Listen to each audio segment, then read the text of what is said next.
Well, good evening, everybody. This is Cheryl Critchbaum with 40 Days of Worship to End Abortion.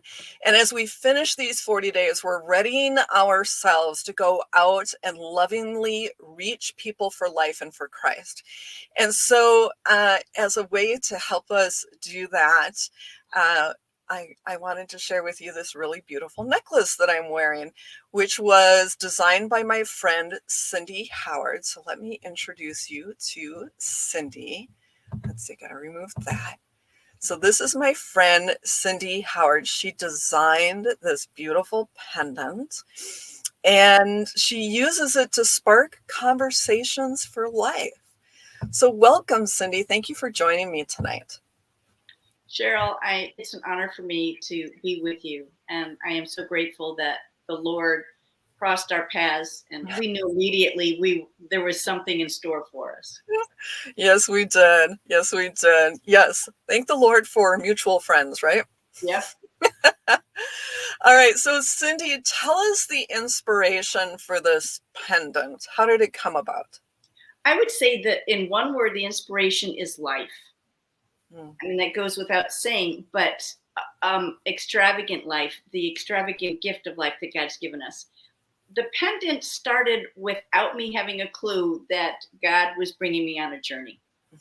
I asked my husband for a bag of clay for Mother's Day, which is not your most common gift that you would get, but that's what I wanted.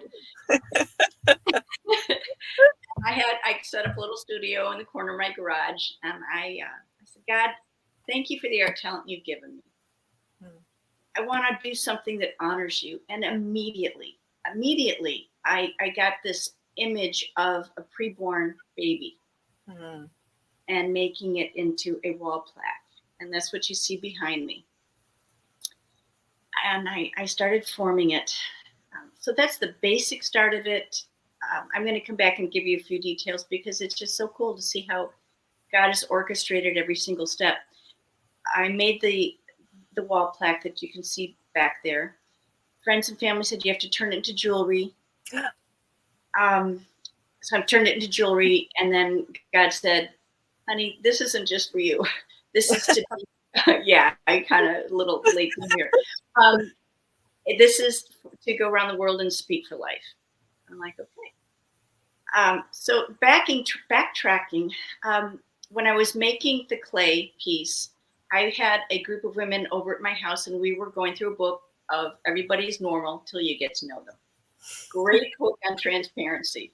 And I shared, I said, look, guys, I've got this art background, but I am so hard on myself. I'm really intimidated. And I want to show you this piece that I'm working on, which was the baby. And they loved it, absolutely loved it. And they saw a vision that I didn't see, and they started praying over this piece of clay that was being worked on. So that's this. It was bathed in prayer from the beginning. The outside was still formless. I didn't know exactly what I was going to do, and I'm worshiping God in church one morning, and I hear teardrop. Teardrop. That has nothing to do with the song, and I knew immediately that this piece of clay was to be in the form of a teardrop. Yeah. Tears of sorrow, but tears of great joy. I made it and decided, okay, I'm going to duplicate this because other people may want to have this plaque as well. And Cheryl, you don't know this story at all. I enrolled in a community college class with ceramics. I had called the teacher ahead of time and I said, I want to make a mold, but I'm not sure how to do it. She said, bring it in. We just so happen to be at the point where I'm going to be teaching about creating molds, and you'll be our visiting artist. I said, okay, sounds great to me. So she was going to do it all. The problem is that clay piece was bone dry. And those of you that know working with clay, you do not make a mold when it's bone dry because it will crack it because the plaster takes out all of the moisture. So I decided that I was going to just soak it and soak it and soak it in water while it was being formed. So after it was casted, parts of it broke. Okay. So I put the clay back on with something called slip. and fired it. I decided then I want to put a clear glaze over it. So I have this baby this preborn, and it was formed after a 14-week-old preborn. I put it in the kiln, and I took it out the next day in class, and I've got all these young gals around me, and we were speechless because somebody's red glaze dripped on it. And this is a piece. Oh my goodness. And I wrote in there, what did I do? But the main point is, I didn't plan this either. Wow. And over here is where the glaze dripped. And it's not too much, but we were speechless. So this is the original one. Wow. And I haven't shared that story with many people at all, but it shows God's heart and that he loves every single being from the moment of conception till the time we leave, we breathe our last breath. Mm-hmm. Moving on. Yeah, I call it broken potential. Mm. And the piece behind me is extravagant gift. Mm. Beautiful. Mm-hmm. And that will go into how this pendant speaks to women in so many different ways. And one of them, it has opened up more conversations with women that had been traumatized by abortion than I ever thought. I had a friend, we've been good friends for 5 years. It took 5 years. It took her to see this pendant before she opened up and shared with me that she'd had a couple abortions, and she used to go to abortion clinics with her father and pray, and her family never knew about it. And she was sharing that with me in tears, and it gave her an opportunity to start the healing process, or to be aware that she needed to start that healing process. Yeah. Oh, I love that. I love that. Of course, you know that I love that because I want to see women and men healed from abortion. Mm-hmm. I mean, for so many reasons. You know, Mm-hmm. I mean, the one that most people want to hear, or willing to hear anyway, is that healed people don't shout their abortions, right? And that's what we're facing in society right now, is all sorts of women shouting their abortions. But if they're healed, they're not going to do that. If anything, they're going to shout their abortion regret. That's right.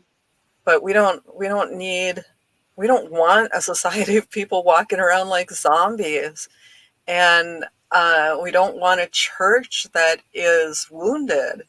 We want people who are healed.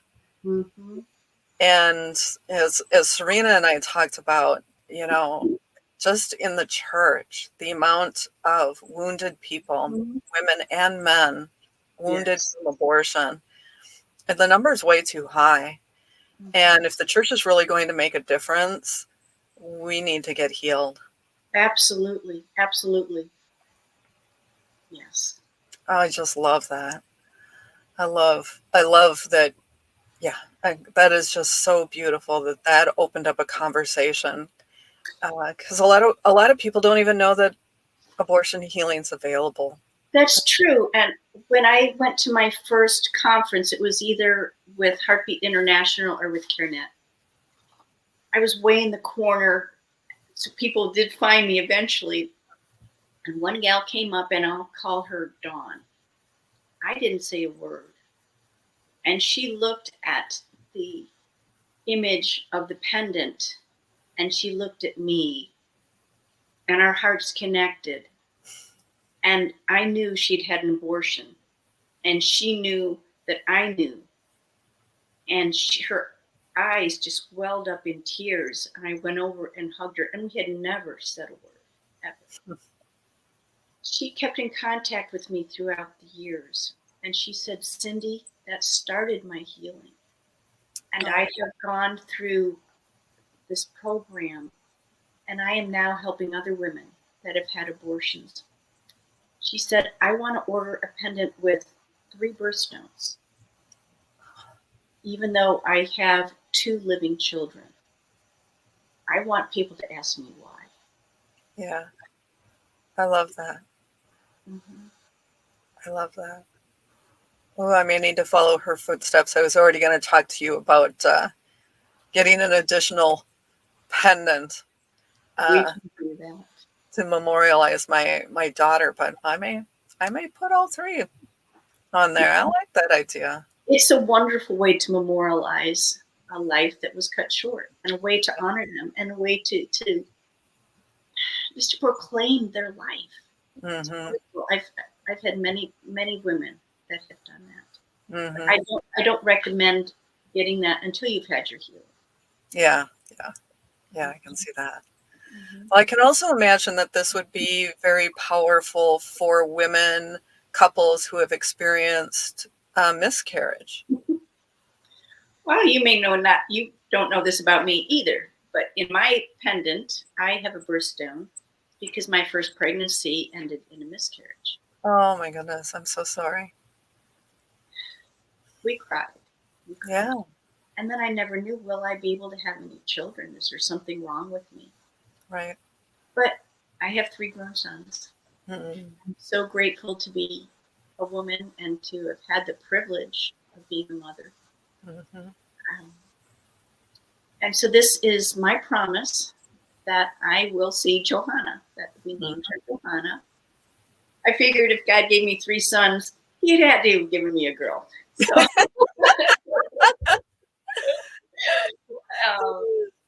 it's a promise. Don't think about it very much, but when I do, I'm like, wow. This life is just a breath, but eternity never stops.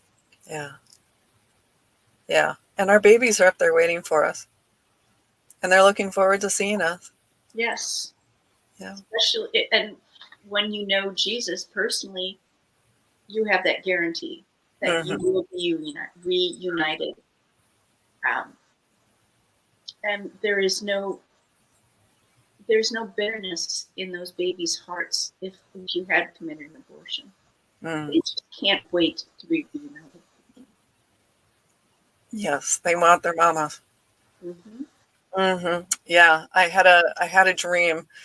I think it was 5 years ago. It wasn't too long after the Lord called me into this, and I was just praying because I had no idea what I was doing or what I was supposed to be doing, and I wasn't very well educated at the time about about abortion other than my own experience, and I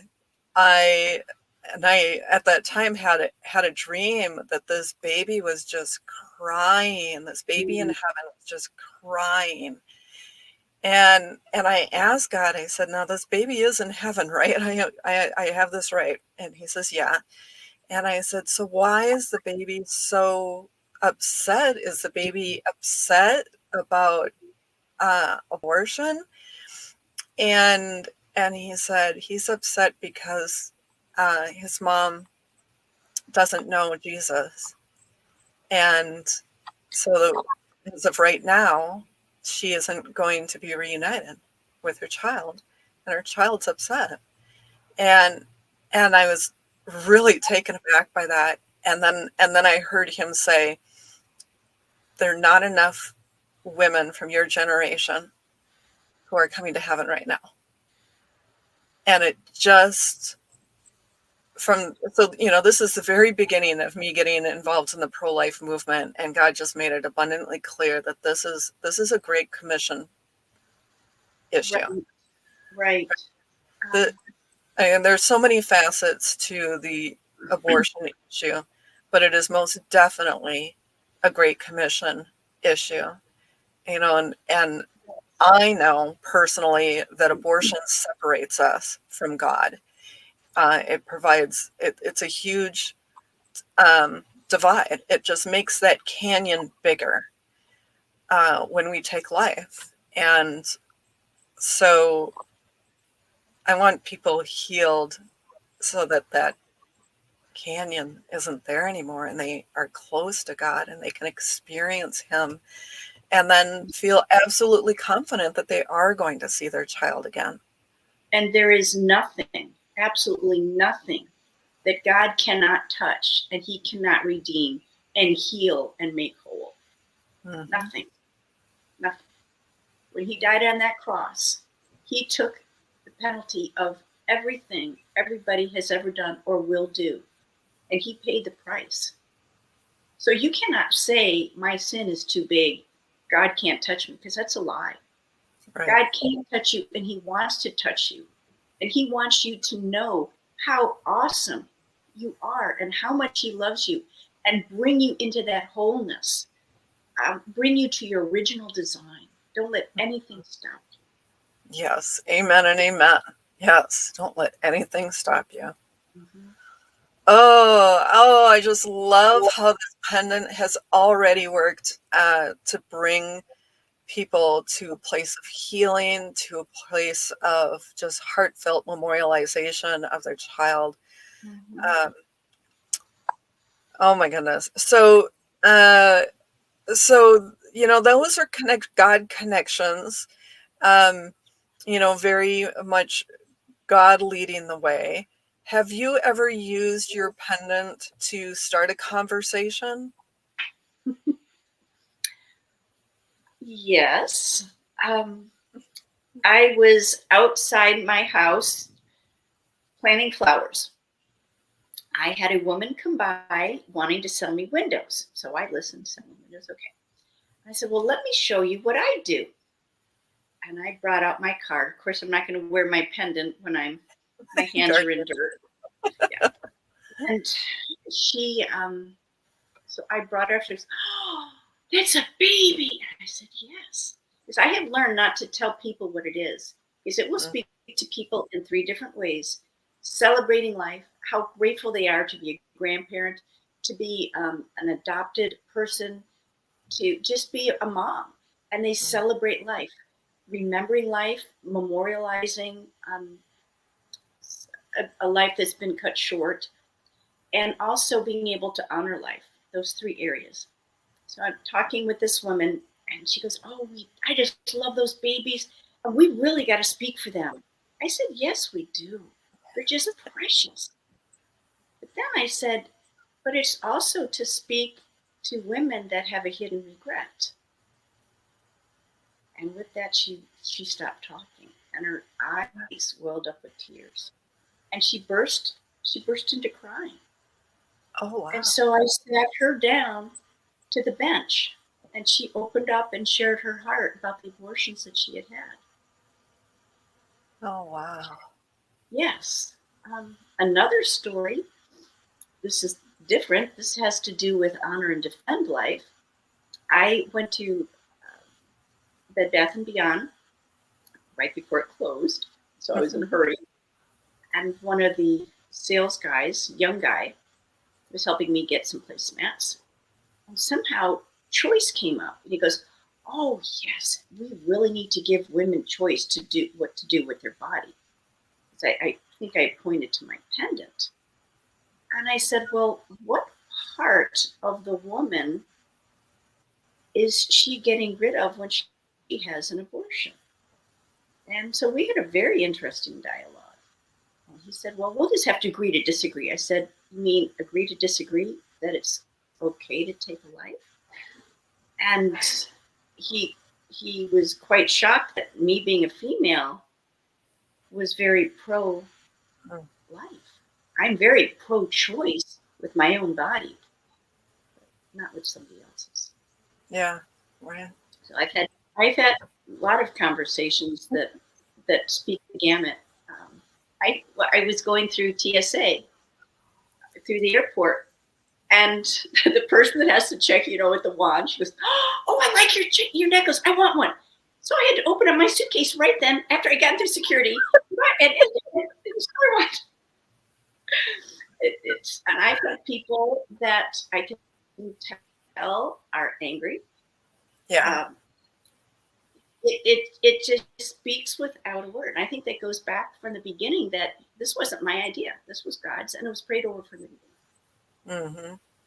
Mm-hmm. That's beautiful. All right, I am going to bring up the pendant so people can see it a little more closely. And you have this as a necklace like we're wearing right now. You also have pins. Like we can buy them as pins. And then we can choose a Right. birthstone to Mm-hmm. have put in it as well. Right. And you can order 2 birthstones at a time. If you want more than that, email me and we will work it out. I've had 4 put in for some Okay. people. Okay. Mhm. And the pin, I designed that a couple years ago, purposely to be able to let men have a voice, because I have one that is not shiny. It's kind of cool. It's like a pewter look. Oh, Matte, yes.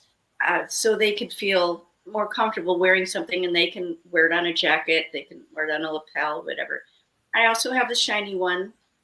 Men and women can take whichever one they want, but it's also a lower price point.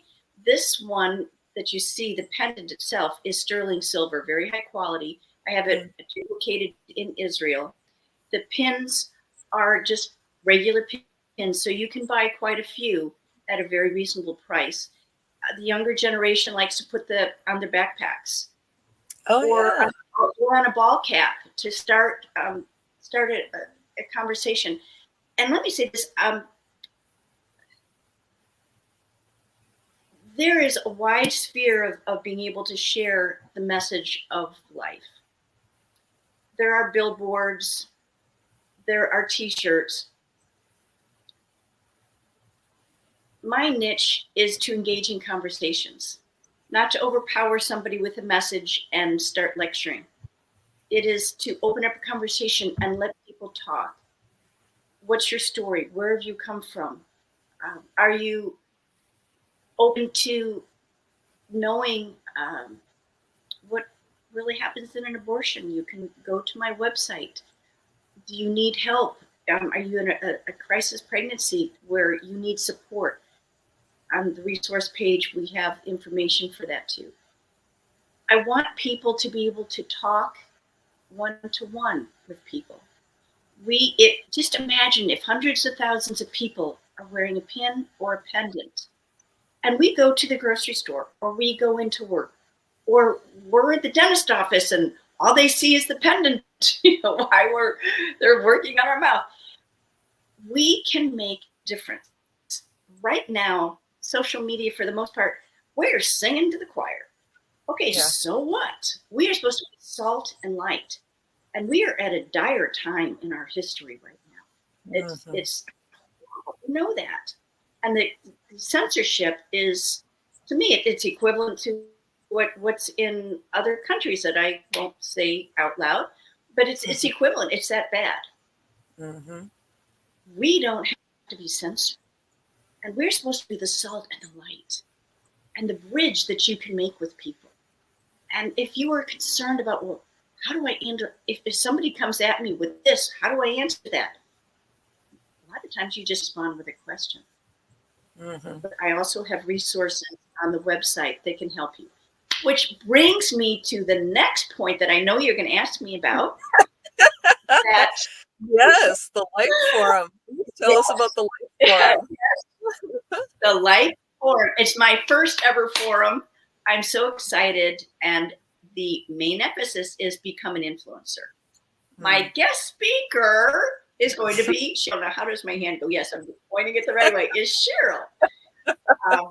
And I'm thrilled because Cheryl, you, like me, very independent thinker. You didn't grow up in the church, and you made up your own mind. You were very pro-choice. You're also extremely intelligent. You have a Actually, story. I did actually grow up in the church. Oh, you I did? just I didn't realize that. grow up in the church. You just It's just decided to not listen. my church did not talk about things like this. This was not a topic of conversation in the church I grew up in. Oh, Mm-hmm. Yeah. yeah. We need to be a little more relevant, I think. Mm-hmm. So Cheryl is going to be our guest speaker. Her topic is going to be killing two souls with one stone. She is going to share with us how offensive pro-life people can be, how to avoid the trigger words, how to build a bridge for a conversation, how to ask questions to suggest healing, a healing ministry. I'm so excited that, Cheryl, you're coming, and the timing is perfect. And I'm sure you can ask me what day it is, so I'll beat you to it. It's May 10th. Right after Mother's Day. Yes, May Yeah. 10th, a Tuesday evening, Grapevine, Texas, which is very close to the airport. You will also be able to have breakfast for dinner. We've got a fantastic grocery store that makes the best breakfast tacos. And they said, yes, we'll make them for dinner for you too. Oh, that's cool. Yeah, so we'll do that. And it's going to be 3 sections. One section of celebrating life. I'm not going to give you all the details, but it's going to be really cool. Oh, I've got it. I'm not going to tell that story either. You're going to have to come to hear that life story. And then we have Remember Life, which will focus on memorializing the preborn and the lives that have been cut short, as well as focusing on women that have been hurt and damaged, with hope for healing. And then we will have Defend Life, which is where Cheryl will be. And it's going to be in the evening from 6 to 8:30. And checking in will start at 5:30. And just a reminder, that's Central Time, because we'll be in the Dallas-Fort Worth area. So if you're in the DFW area, if you can get near the DFW airport, we'll be pretty close to that. Yeah, it's gonna be a lot of fun. Yeah, I mean, Cindy and I actually met last summer here in Virginia because she came to an event that a mutual friend of ours puts on, and so that's when I got to learn about Cindy and her artwork and a little of her story. She heard more of mine actually that day because I gave testimony for the event. And, just so grateful that the Lord brings us together, right? I mean, he's just got this funny way of bringing people together that just blows me away every single time. I think he chuckles. What I got planned, watch them. Exactly. She's getting a bag of clay. She has no clue. She's gonna have to learn about business. She is clueless on that one, so it's gonna take a while. Yeah, pretty much similar with me. Yeah, I mean, I'm not too surprised that I'm writing books because I kind of figured I'd be doing that always, but I never thought I would get back to doing online courses, and certainly didn't expect to be teaching an online sex education course. That was so not on my radar. Yeah, and here with me. Yep. But you listen to those whispers and you take one step at a time. Exactly. Yes. So Cindy's artwork is available. Her pendants are available online. And so we'll provide links to that so that if you would like a pendant or a necklace, a pin, you've got a place to order. And if you're in the DFW area, we'll make sure that you have information on the Life Forum as well so that you can join us. And if you can't come, we will have something available where you can share it with your friends so they can come, because I need your help getting the word out. I'm very small organization, so need your help. Yeah. And I want to make influencers out of everybody. And, I haven't been to Dallas yet. This will be my first Dallas visit, but one of my high school classmates moved there in the last year or so. And she said, yeah, driving across DFW is a pretty big deal. Like, it's a huge area. So, yeah. So there are plenty of people that we should be able to encourage to join us there. And this is going to be a great interactive discussion and a time to practice, try out these conversations. And that's they're true. I didn't know. an activity plan that would be very helpful. Mm-hmm. And yeah, I'm really looking forward to it. It's going to be a lot of fun. And I get to see you and get a hug in person. You froze on me. There you there. There you are. Yes. All right. Well, thank you, Cindy, for joining us. Thank you for listening to God's whispers, and what He has called you into. And I thank you for hosting this life forum, and because you're equipping people in a very practical way. And I just love that. Mm-hmm. And just in love with your heart. So glad that we are partners for life. Me too. And just so grateful. Just so grateful. So thank you. Thank you for joining me tonight. Okay. Thank you so much, Cheryl. All right. I'm going to put that pendant back up on the screen here so you all can take a look as we close out. Have a good night.